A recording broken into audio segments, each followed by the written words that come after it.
Hi, it's me. I'm back. The reason I've been away so long, I'll explain to you as we go round. The important thing about the bike is, a few months ago when I had to stop biking for a bit, it had just had its 300 mile service. I can now take it out to 6,000 revs, which is what I'm going to be doing on this ride. See whether it can cope with the motorway. And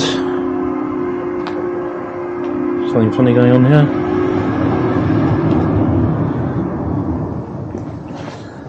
Yeah, I've just taken it out, so I'm going to take it out first time since it's been serviced. The news from Ali, the mechanic, was, and he rang up Royal Enfield to get the correct gaps on the valves. All 8 valves were tight. And to try and improve the quality of the audio, I've invested in one of these, and I've wired up this helmet. So let's get going. I'll explain to you what's been going on while I've been absent so long, and let's try and take this bike out to 6,000 revs.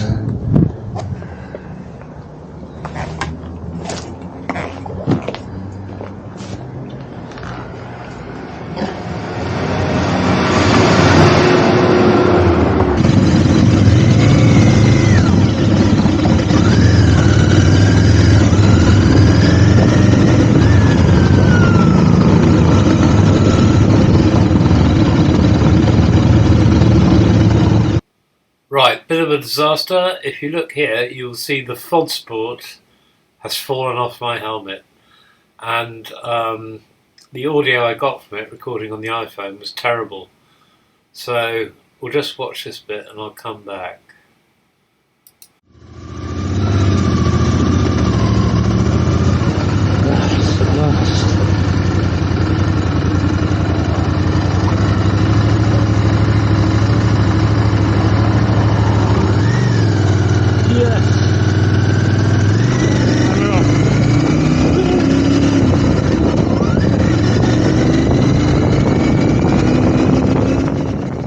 Right, well, I'm afraid this is going to have to be another of the videos that I talk over. I'll just keep it going for as long as I've got to say what I have to say.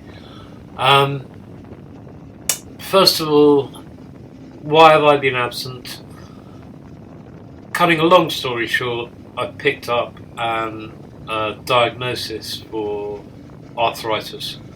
I woke up a couple of days before the bike was serviced, and I was in absolute agony. I could hardly make it down the stairs. I was doubled up. I thought I was going to faint.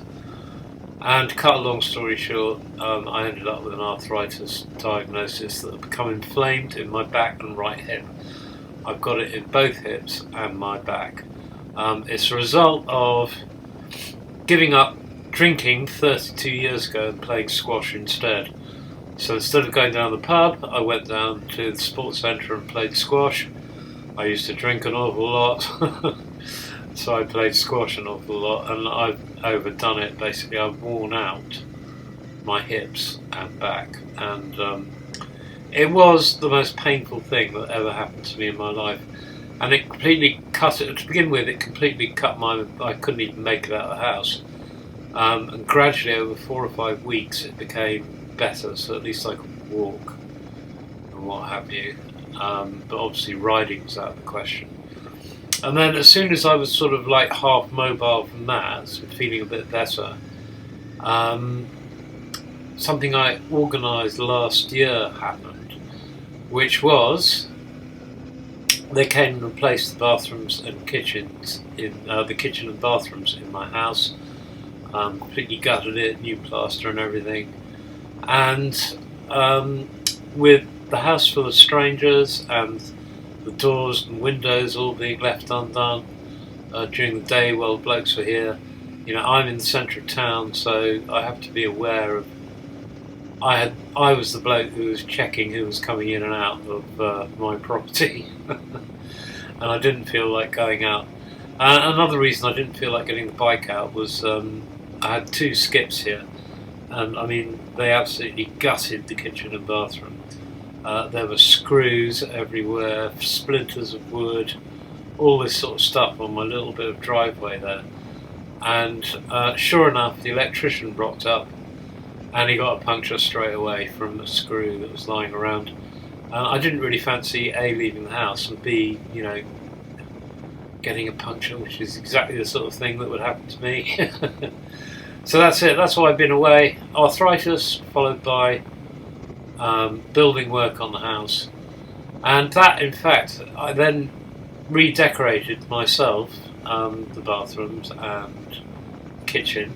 I used to have a neighbour in Cirencester who taught me who was a painter and decorator, and taught me the basics, how to do it, what materials to use, what order to do them in, how to paint a window, how to paint a door. He successfully got over to me the maxim that, 90% of painting and decoration is preparation. If you do that right, the painting's easy, it's just totally automatic. And that, in fact, finished yesterday. So today, I finished decorating the kitchen yesterday, and so today I got the bike out. I couldn't wait. I really wanted to try out the FOD Sport thing as well, which didn't work at all. Right, so where do we stand? Well, as I say, the bike had just been serviced when it was serviced a few days after my back went, and the mechanic Ali, who's also a biker, kindly came in, rode it out to his place, serviced it, and rode it back. And he made a point of telling me that he had to ring up Royal Enfield to get the correct gaps on the valves, and he made a point of telling me that all 8 were tight. So for what it's worth, that's what mine was like at the first service. Second thing I was really anxious to try out is whether the bike was cutting out at all with the Hitchcock's relays fitted. Answer, no. It appears to have cured it completely. And also, I've been watching YouTube during this time, obviously. There are more people coming up on YouTube who bought new Interceptors and whose bikes are cutting out as well. And they've cured them with the same route that I took, which is you give it back to the dealers, they flash the ECU, then the dealers apparently won't touch the relays for some reason. So it's up to you to pull out the old ones, clean out all the grease that's in there, there'll be tons of white grease, fit Hitchcock's uprated relays. And a few of them made really interesting points about how the mid-range is stronger with the Hitchcock's relays fitted, because that is something I'd noticed, and I thought it was like purely subjective. I thought I might be imagining it, but with other people saying it as well, they're right. Now, I often think about bikes as like the human body. Okay, the electrics. There's an organ in your body called the bundle of His, which sets off the heartbeat. Okay, so when the bundle of His fires, the heart beats. Right, I think I'm right in saying that. That's how I think about it. So the bundle of His is like a spark plug, and it struck me that I was getting a much stronger pulse in human terms, like the pulse of a bike, the spirit, the electrics. It just felt stronger. And with the old relays, it felt sort of weaker. And as I was riding it anyway, I was going along, worried that it was going to cut out the whole time. Because, A, it's dangerous, and B, it's meant to be a new bike. The whole thing completely ruined the joy of getting a new bike. But, yeah, that's what it felt like. And these guys, when they said it's increased the strength of the mid-range, I knew what they were talking about exactly, because that's how it felt to me. It feels just much more strong somehow with these Hitchcock relays, and I can't sing their praises enough, because as I say, I haven't had a single cutout since fitting them. I have had a single cutout since the ECU was flashed, but then the dealer didn't clean out the relays, he just left them. So I had to do that later myself. So the bike appears to be completely cured now. And this is my first ride for, 5 months or something? due to the reasons I've just stated. And I jumped on it, and it's just totally natural straight away with no problem whatsoever. It is such an easy, such a pleasurable bike to ride. It's not true. You know, it's you don't have to think about it because everything just works. Now I've got it all up together. Now I've got the controls more where I want them. The only thing I am noticing slightly is that there's a slight this is my fault. I slightly tend to lean on the bars when I get tingles in my fingers. So, I mean, obviously not nearly to the same extent as the ZX6R, where I really have to train myself to keep using your, core muscles, keep your weight off the bars when, your arse is up in the air and your head's tilted forward and what have you. There's still a little hint of a forward tilt in this my riding position, and I have to just very slightly, be slightly aware of keeping the weight off my wrists. Apart from that, the bike has been serviced, so I can now take it out to 6,000. On this run, I just went round Breeden Hill, so these roads are all restricted to 60. You get 60 at 4,000 when you're running it in for the first period. So I never went anywhere near 6,000 on this run because I just didn't need it. Have to take it out on the motorway for that, which I decided not to do because it was drizzling, sort of like I was getting hit by the odd spot of rain and what have you. It was my first ride for 5 months, so I decided, nah, just get the feel of it again, go around Breeden Hill, and take it out on the motorway next time, which might be tomorrow depending on the weather, because man, it was so good to get out on a motorcycle again, I cannot tell you. At one time, when I was suffering from the arthritis, I thought that I might not be able to do it again. What really worried me was manhandling the bike in and out of the garage, because this is quite a lump, they weigh a fair old bit, these Interceptors. But I managed it perfectly easily. It's got a very tight space. And if I, rather than relying on my legs, I can sort of lean against the wall and push it out, give a lot of help with my hand, pushing it out, and it worked fine. Didn't get any tweaks in my back or anything. Another thing that worried me was the comfort of the seat, because the pain emanates right from the base of my spine. To begin with, I thought, when I was 16, I stepped off a moving Land Rover onto wet grass, and my feet whipped out from under me, and hello, what am I doing here? Oh yeah, I remember. Yeah, there's sort of cock up ahead. Yeah, waiting for some people to walk down the very narrow gap between two houses. But up here, and there was a Range Rover coming along, but was waiting for them, so I've given way to him. This is in Alnby Castle. Yeah. Yeah, but that all went fine. I got it out, and I got it back in, no problems. No problems with the back. The other thing that worried me was, the actual seat. Was it going to be comfortable? Because the pain was located right at the bottom of my spine. And I was worried that, it would cause my back pain and I wouldn't be able to handle it. Thus, effectively, unless I got a super comfy seat somehow, effectively ending my motorcycling career, which was a very depressing prospect, I'll tell you. But no, it was fine. I can feel it. The trouble is, I'm in when you have been riding a bike for an hour and a half or something, and you feel like it's time to stop, you get off and your back's a bit stiff and might ache a bit. I'm sort of like that the whole time now. Like, I can feel my back the whole time. It's not painful, it's just very, very slight discomfort. And so when I start off a journey, I'm sort of in that state. But I think I can manage an hour or something on the bike quite easily, which will give me quite a nice range for getting out and about. And I can always stop. Yeah. I'm terrified, I must admit, of it flaring up again, because that was the most painful thing I've ever experienced in my entire life. I'm not ashamed to admit it. I mean, I was in absolute agony, I'll tell you. and it felt like it was so deep inside me that I just couldn't reach it.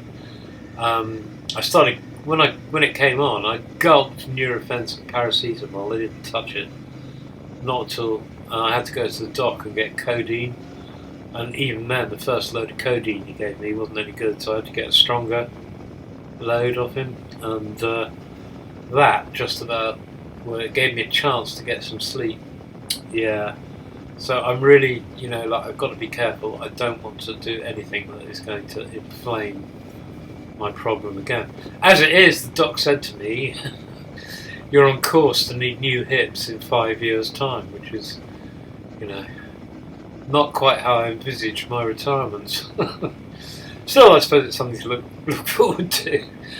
You gotta play with the hand you're dealt, and I'm just going to make the most of whatever hand it is I've been dealt, really. Get on with it. Don't have any choice. So that's it. The bike is going fine. The Hitchcock's relays seem to have cured the stopping problem, the cutting out problem. That and the ECU flash. I never know whether to call it an ECU or an ECU. I've no idea. And it's just so natural. I did notice now I can relax about not worrying about it cutting out the whole time. I did notice today that there was quite a bit of blast on me as I was going along. It's a naked bike, you can't expect anything more. It'll be interesting to see what that is like on the motorway when I take it on the motorway and we're going at 70. But I hadn't even noticed it before because I hadn't noticed so much because I was just worried the whole time about the bloody thing cutting out. But that's about it. We're going strong. I'm back up together, hopefully. The bike is now working fine. And hopefully, maybe I'll get it running this summer, I don't know. Oh, another thing about the bike, I had it on a battery tender for the last 5 months. It started first press of the button. No problem at all. So that is a really worthwhile mod if you're going to lay it up for the winter, what have you. Otherwise you're going to find yourself buying new batteries, which is not sensible, and they're not particularly accessible on the Interceptor either. So it's really worthwhile mod that. What else can I say? I think I've said everything I want to. Everything is back to normal. All the drama of the last few months is over. And when you get to my age, I promise you, the one thing you do not want in your life is drama. But it's over now, it's all coped with, all done, all behind me.